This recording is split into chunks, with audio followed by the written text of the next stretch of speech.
So here's the update on the HF100. Let's crack on.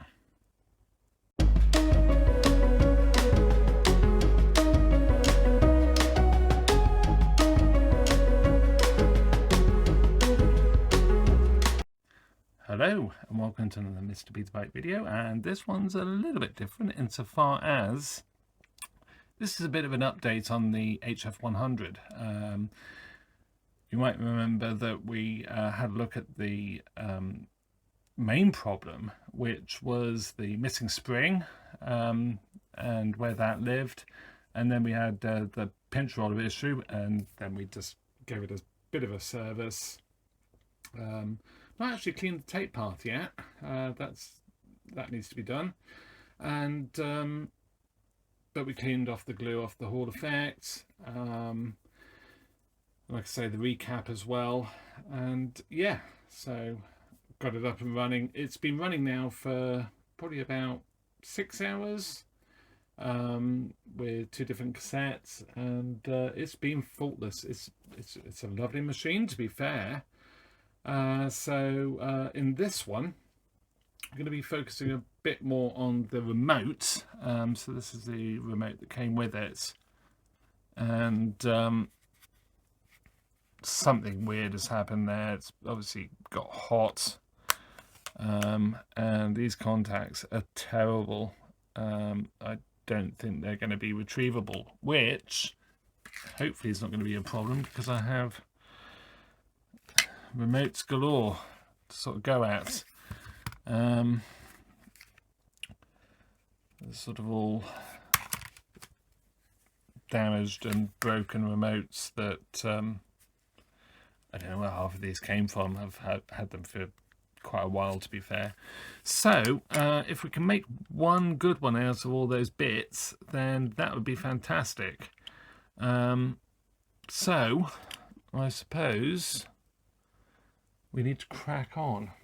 Okay, so I don't know whether you can hear that, but the power supply is actually still singing. It's not nearly as bad, but it is still there. But anyway, I just think maybe the transformer, switch mode transformer, is possibly not great, but it should be okay.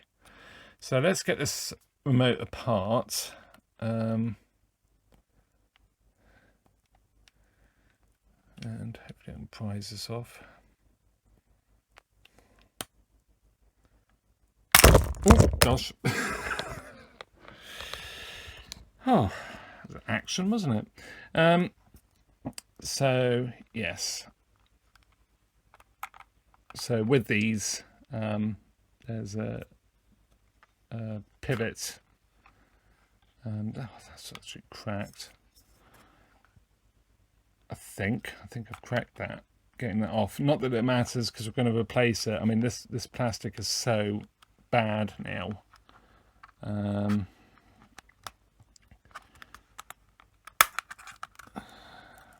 gosh, it's terrible.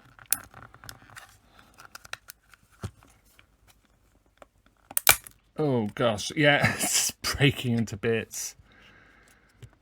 And this remote is pretty poorly. No visor either. So yeah.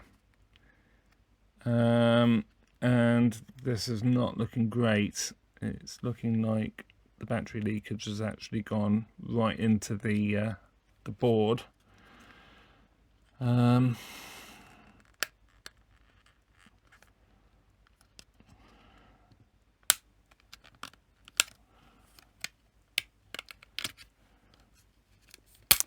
Oh gosh, the plastic's so brittle. Yeah, I just have a feeling the chances of this working again are pretty remote. Pardon the pun. Looks like someone maybe might have given it a bit of a clean. The plastic is just so brittle, it's gone really, really bad.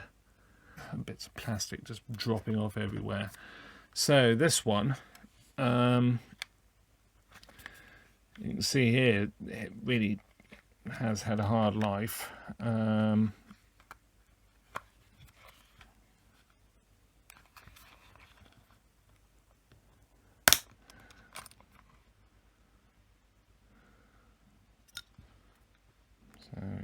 plastic's just all shattered as well.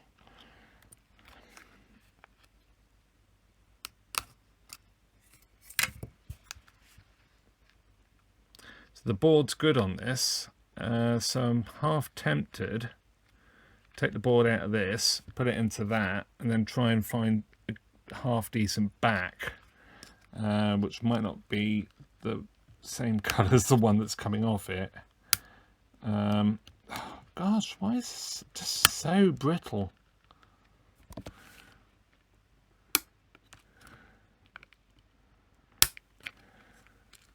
Yeah, see, a tab just broke off. This is a problem. This has had some battery rot as well, but not nearly in the same way.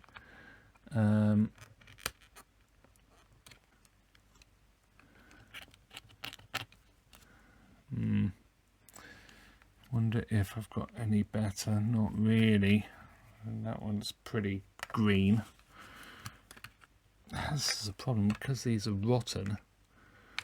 They are literally rotten. Rubbish as well. So let's put that one in.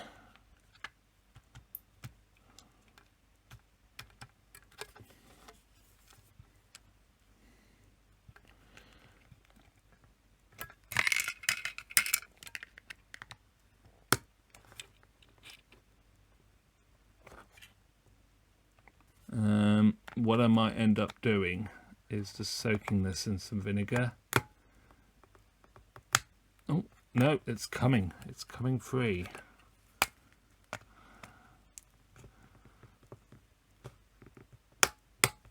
Oh gosh. Ugh.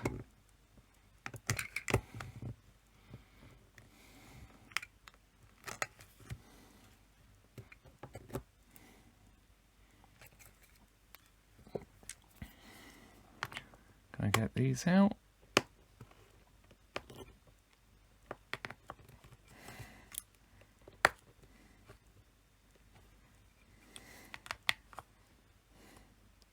Gosh, it's so bad.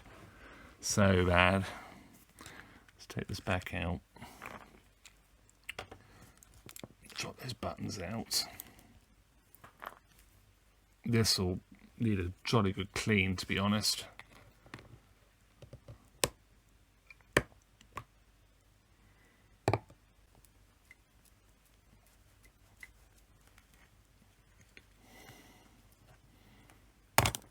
There we go, that's out. Gosh, that was really so corroded. Look at that. And the vinegar did the trick. Oh, and the plastic's broken. So that's going to become a gluing exercise, I think. But yeah, it's just brittle. It is of an age and not been looked after, so it's been quite heavily abused. So yeah, what do you expect, really, I suppose. But yeah, I'll give this a wash, and we'll take it from there. This thing, gosh, I mean, it's like it's been near a heater or something, and it's just melted the plastic on the back and made it very brittle. Gosh, you can hear it go. This is going to go. It's just so brittle. Okay, well, yeah, not going to break that. So, let's give the other one a wash. Give this a wash. And just trying to work out if this one's better, but it's not really. It's pretty tatty, so I think we'll go for this one. And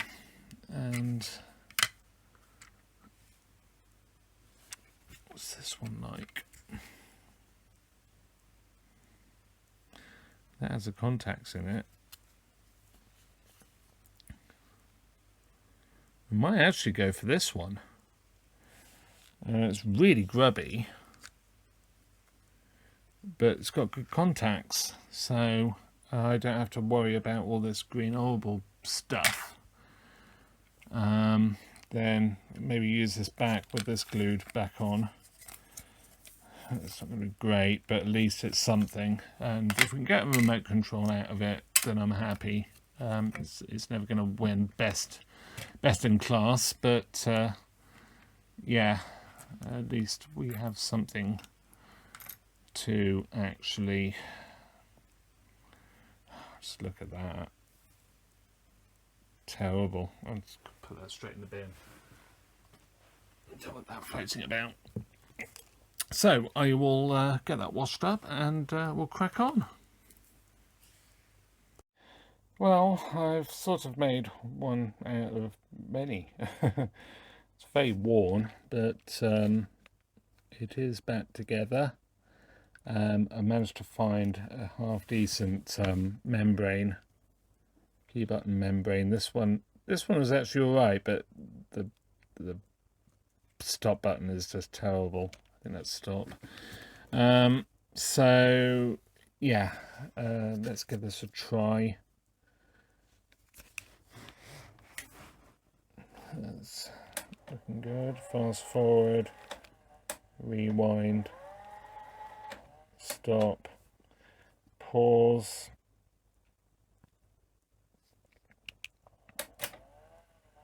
play, stop, and channel buttons seem to work. Getting a flash on each, so that's good. That's actually working. So yeah, what I need to do is make up a back. So I'll glue that portion on the broken. Where is it? This one.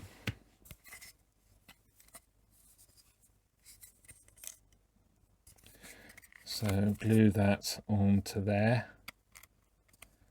and we should be good to go. Hopefully.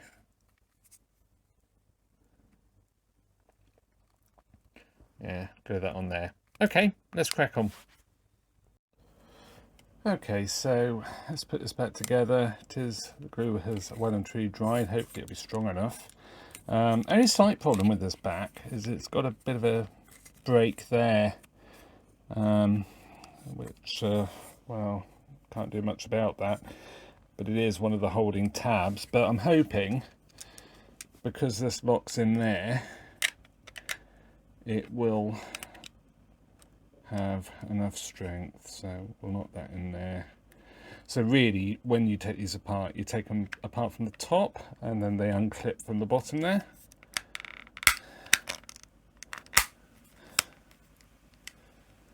So yeah, you can see there where the clip should be.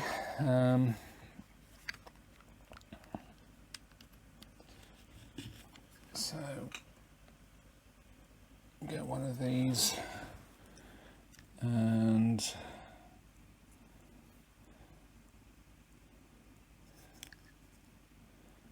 remember which way round these go.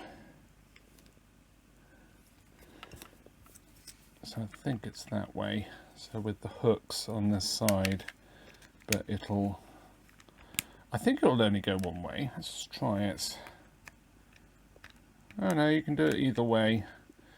But they seem to be, from memory, they seem to go that way. Because there is, well, let's have a look. I thought there was a little opening so you could prise the end off, but maybe not.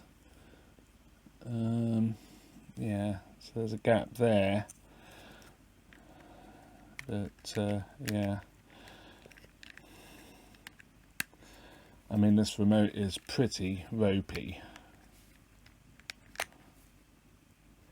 Actually, I think it goes, because if you look, there's a bigger gap here than here. So that would make it, because we've got the clips here, it goes that way. So you undo it from this side.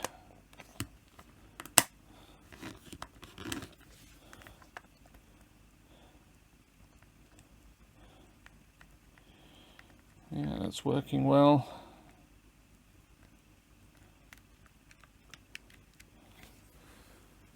like I say, it's not best in show, but it's a remote control and it works.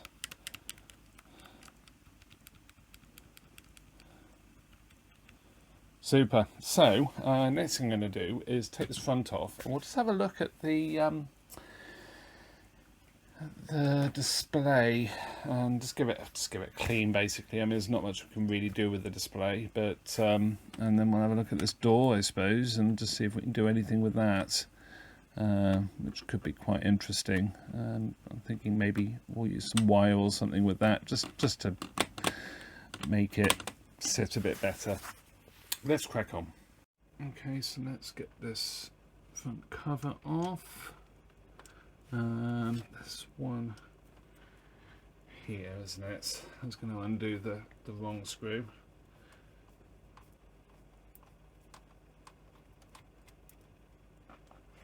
And then one here.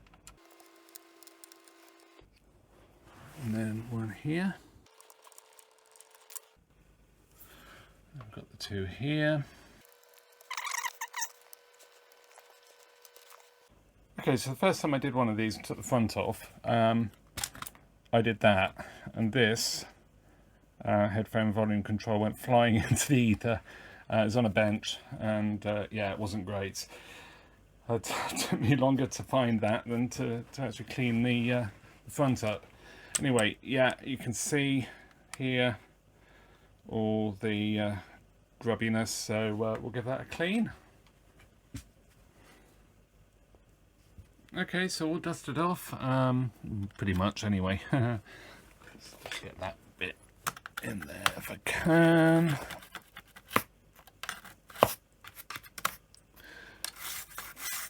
So, I mean, I'm not being overly thorough, just really just get it clean and as much dust removed as possible.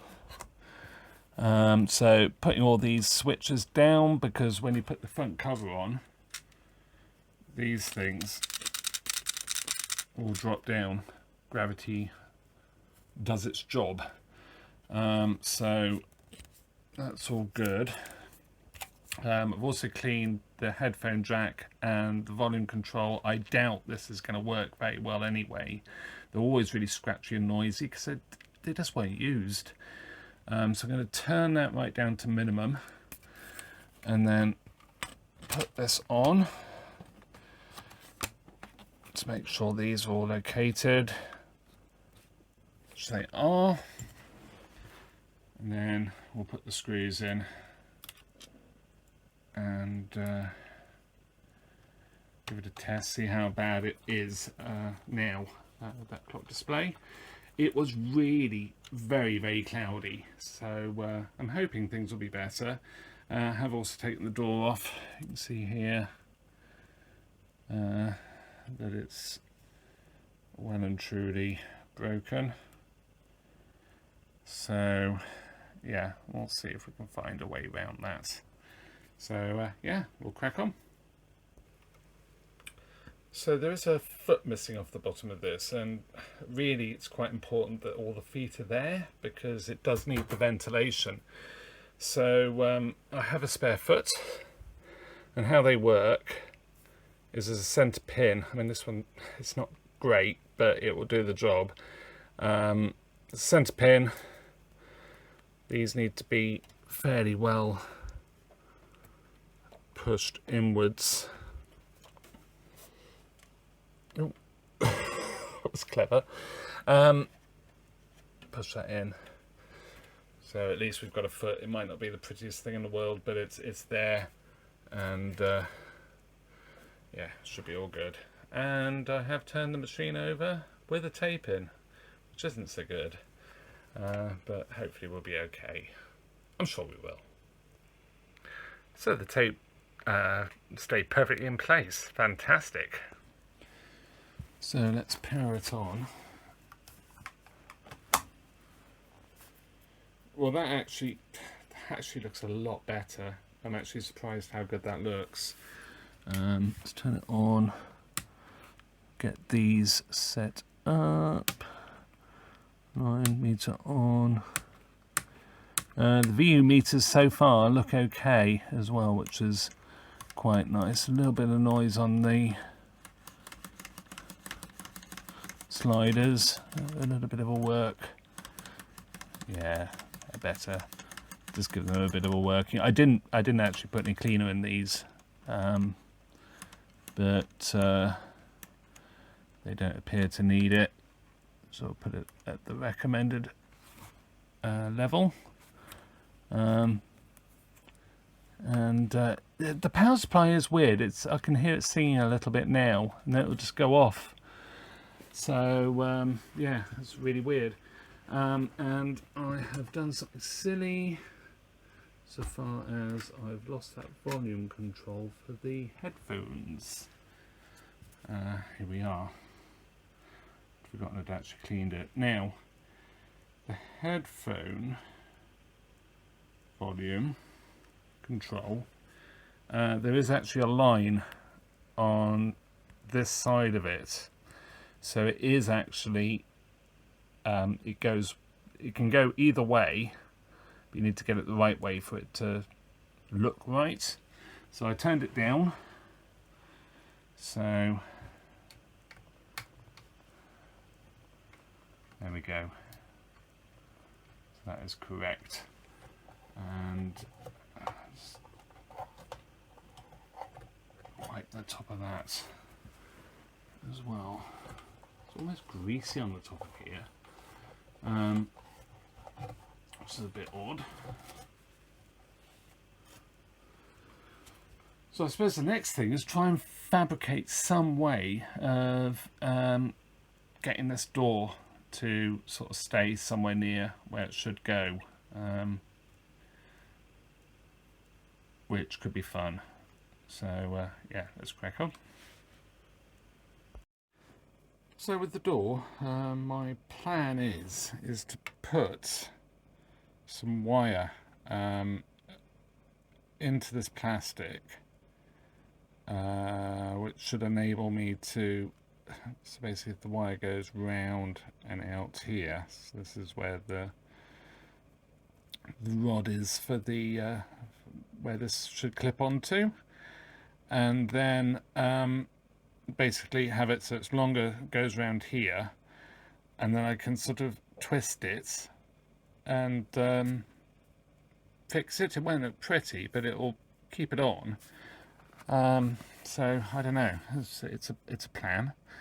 I've got this wire which is really quite useful for stuff like this. It's multi-core, single strand copper. It's straight, it's not twisted.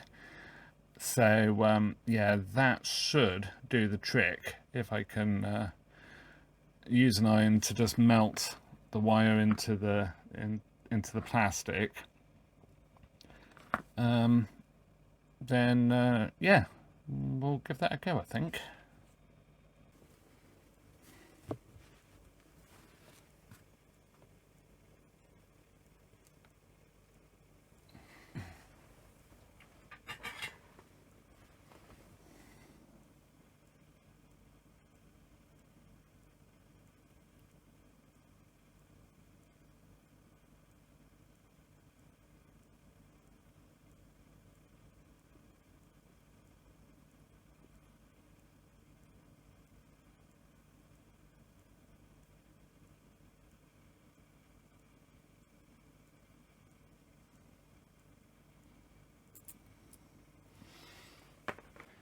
Well, sort of. I mean, it works. It does keep shut because of the tension that's there. I don't know how long it'll last. I mean, it's fairly solid. Give the tape path a quick service. Just clean.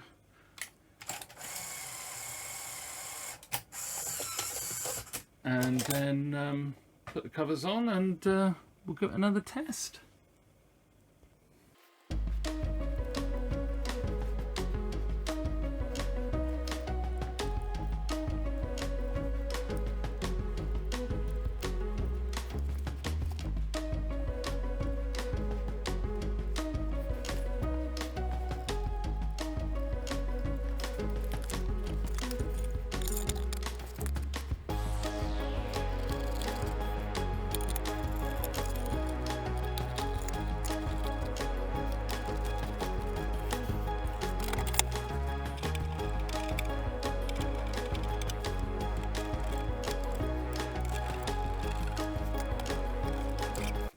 So there we have it. We are all good to go. So let's give it a try.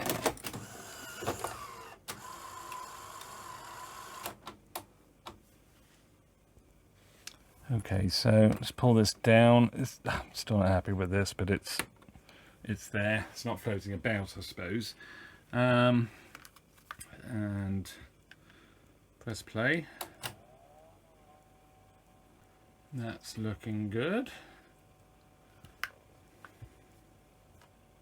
So really pleased with this. Let's try the still, the pause, or the freeze frame, however you want to say it. It's 2-head video head, so that's actually not bad. And we'll try the cue and review. So review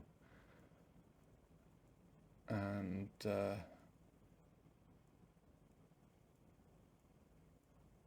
cue. That's really good. Not too much rolling. It's really nice. And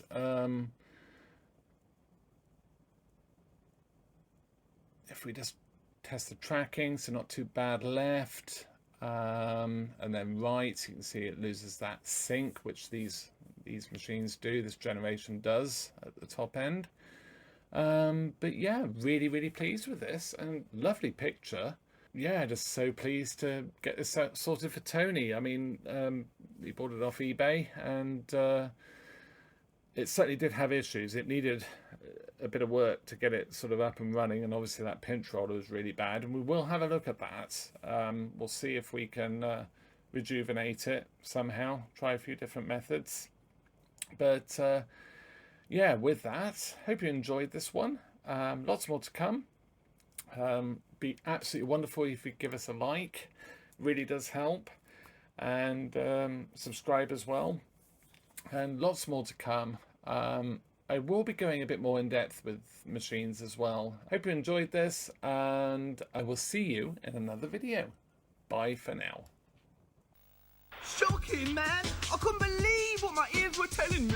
You just pay your money for this wicked mobile, and that's it. It's totally manageable. There's no strings or contract thing, so I can express myself when and where I like. No talk, no pay, man. You don't have to do anything again. You buy this phone in a box, then nothingness till infinity. Does my head in? And you buy like a phone card when you want to use it, and then just talk. The pay-as-you-talk phone in a box for a shockingly easy way to own a mobile phone. The word is Vodafone.